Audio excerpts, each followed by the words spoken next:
पुस्तकात लक्ष द्या. धडा 8वा गचक अंधारी हा अशोक मानकर लिखित पाठ. आज आपण नाट्यकरण पद्धतीने ह्या पाठाचं प्रकट वाचन करणार आहे. अतिशय सुंदर असा हा पाठ आहे. सदा नावाचा एक गाडगे मडके विकणारा माणूस असतो. त्याची सखू नावाची एक पत्नी असते आणि त्यांना गजानन नावाचा काय असतो मुलगा असतो. खूप एकेखरा मुलगा असतो आणि अतिशय नाट्यात्मक मिश्किल पद्धतीने विनोदी पद्धतीने अनेक घटना अशा काही घडतात की हा पाठ अतिशय रंगात येतो. अतिशय सुंदर असं अनुभव या पाठामध्ये वर्णन केलेले आहे. तर ते आपण पाहणार आहोत. एका गावात सदा व सखू नावाचे जोडपे राहत होते. त्यांना गजानन नावाचा मुलगा होता. त्यांचा गाडगी मडकी करण्याचा धंदा होता. भाजलेली मडकी सदा पंचक्रोशीतील गावातल्या बाजारात विकायला नेई. गाढवाच्या पाठीवर मडकी ठेवून तो हाकत हाकत तो बाजाराला जायचा आणि येताना त्याच्या पाठीवर बसून यायचा. कधी कधी एखाद्या बाजारात मडकी काय व्हायची त्याची शिल्लक राहत असत. ती तो कोणा ओळखीच्या घरी ठेवायचा. सदाचे अगदी व्यवस्थित चालले होते. आठवड्यातून 2-3दा आपले वडील कुठेतरी बाजाराला जातात हे लहानग्या गजाननला कळू लागले होते. वडिलांबरोबर बाजारात जाण्यासाठी आता तो सारखाच हट्ट करू लागला. दरवेळी त्याची समजूत घालता सखू मेटाकुटीला येऊन. एके दिवशी सदाला मडकी विकायला शेजारच्या गावात जायचे होते. भल्या पहाटे उठून सखूने भाकरी थापल्या, शिदोरी बांधून दिली. त्यावेळी गजा गाढ झोपलेला होता. सदाला ज्या बाजारात जायचे होते तिथे मागची मडकी शिल्लक होती. त्याने ती ओळखीच्या घरी ठेवली होती.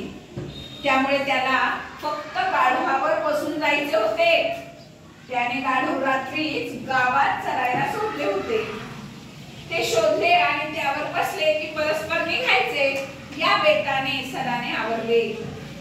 अंगणातल्या चपला पायात सरकवल्या. तो बाहेर पडणार तोच गजाला नेमकी जाग आली. हाटेवरून धाडकन उडी घेऊन पळत बापाजवळ येत त्याने गिल्ला केला. मी येतो मी येतो. सदाने डोक्याला हात लावला.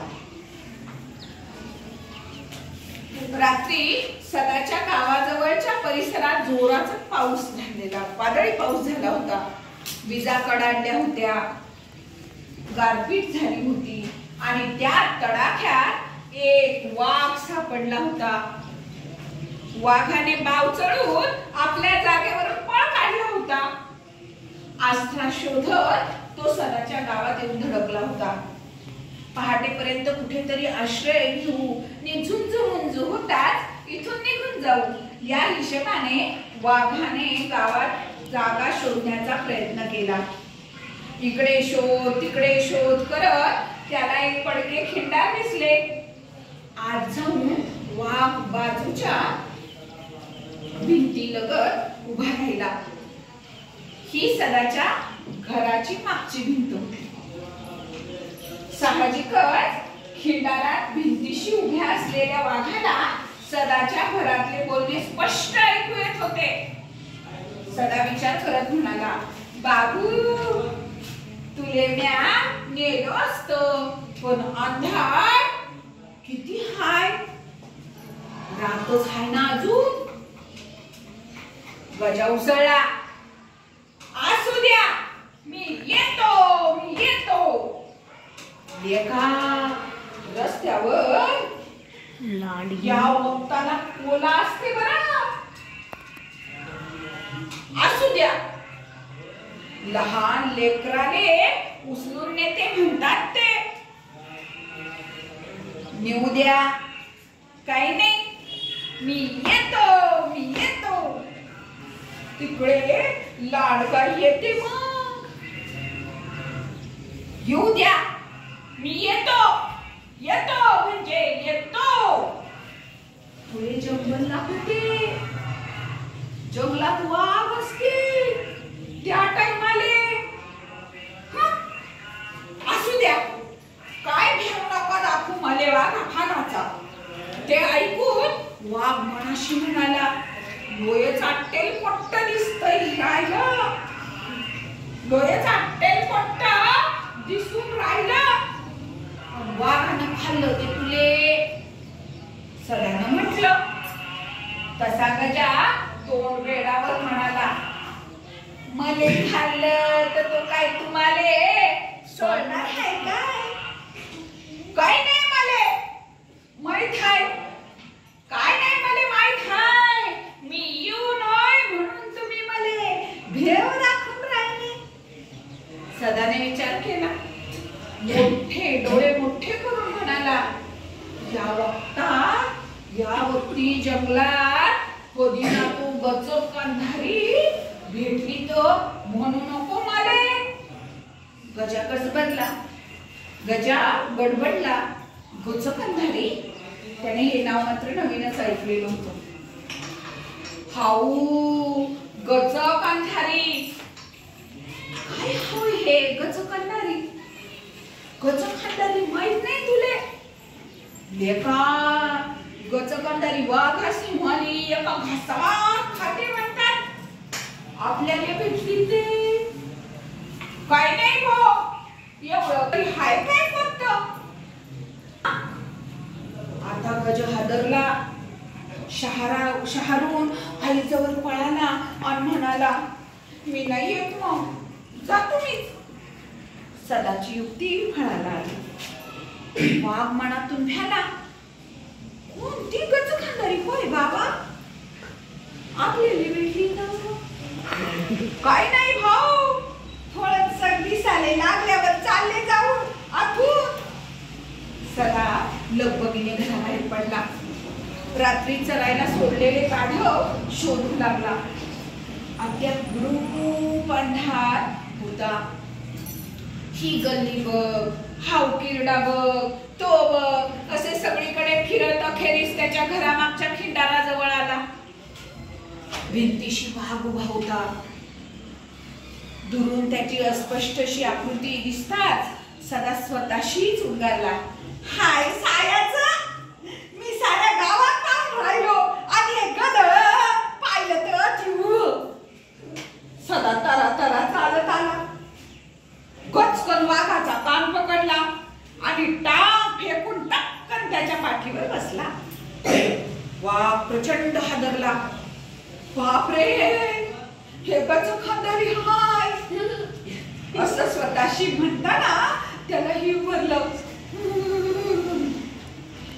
सदानं रप्पदिशी पायांच्या टाचा त्याच्या पोटावर हाणल्या. घाबरलेला वाघ आपल्या पाठीवरचा स्वाद घेऊन निमूट चालता झाला. वाघाची चालण्याची गती पाहून सदाने विचार केला, लय जोरानं चालून राहिलं ना, बरोबर हाय, रात्री सट्ट खाल्लं वाटतं याला. चाल म्हणाली का, मलेही बरंच हाय. तिकडे गजा भेला, आतालाच नाही राहिलं. आता काय मस्त बाजारात जाणं आणि भांडाळ इकडं. स्वारीने गाव ओलांडले. जंगलचा रस्ता धरला. अजून किट्ट काळोखच होता, पण आकाशात चांदण्या लुकलुकत होत्या. पहाटेची थंडगार हवा सुटली होती.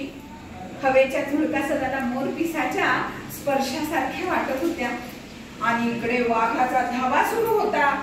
हे देवा, दया कर, मले वाचो, माझ्या पाठीवरची बला जाऊ दे. पूर्वेला प्रभा फाकण्याच्या बेतात आली.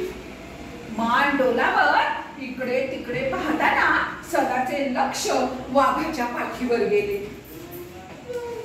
गाढवाचा राखाडी सोडून पिवळा रंग आणि त्यावर काळे पट्टे दिसतात त्याच्या मनात शंकेची पाल चुकचुकली. हे कसं काय असे म्हणत सदाने मान थोडी कलती केली आणि पाहतो तर काय, साक्षात वाघ. त्याला कापले म्हणले. तो ठाड ठाड उडू लागला. या छेडछाडीने वाघ सदाच्या दुप्पट हालू लागला. मनाशी म्हणू लागला, गांधारी झटके देऊन राहिली म्हणजे आपल्याला खायची तयारी करून राहिली आहे. सदा आकाशाकडे पाहत करुण ऐकू लागला.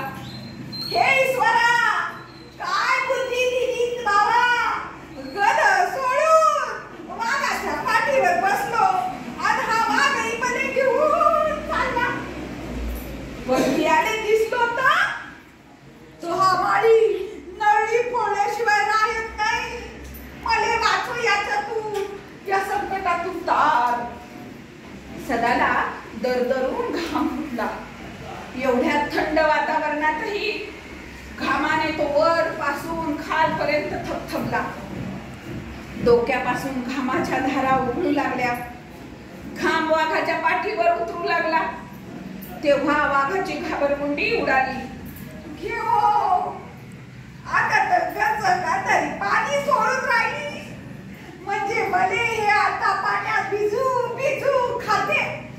ह्या विचाराने वाघाचे काळी जोर जोराने धडधडू लागले.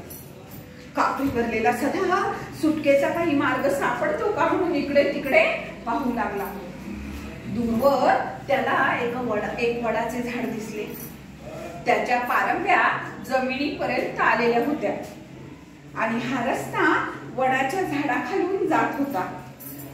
सदाच्या जीवात जीव आला. वाघ जेव्हा झाडाखालून जाऊ लागला तेव्हा सदाने विलक्षण चपळाई केली. लोंबणारी पारंबी पकडत तो वाघाच्या पाठीवरून सटकला आणि सर वर गेला. सदा असा अलगद वेगळा होता. जमलं बाबा, सुटलो. नाहीतर गांधारी आज आपल्याले खाल्ल्या बिगर राहत नव्हती. धन्य रे बाबा तुही, असे म्हणत वाघ सुसाट वेगाने पळत सुटला. छान आहे. आवड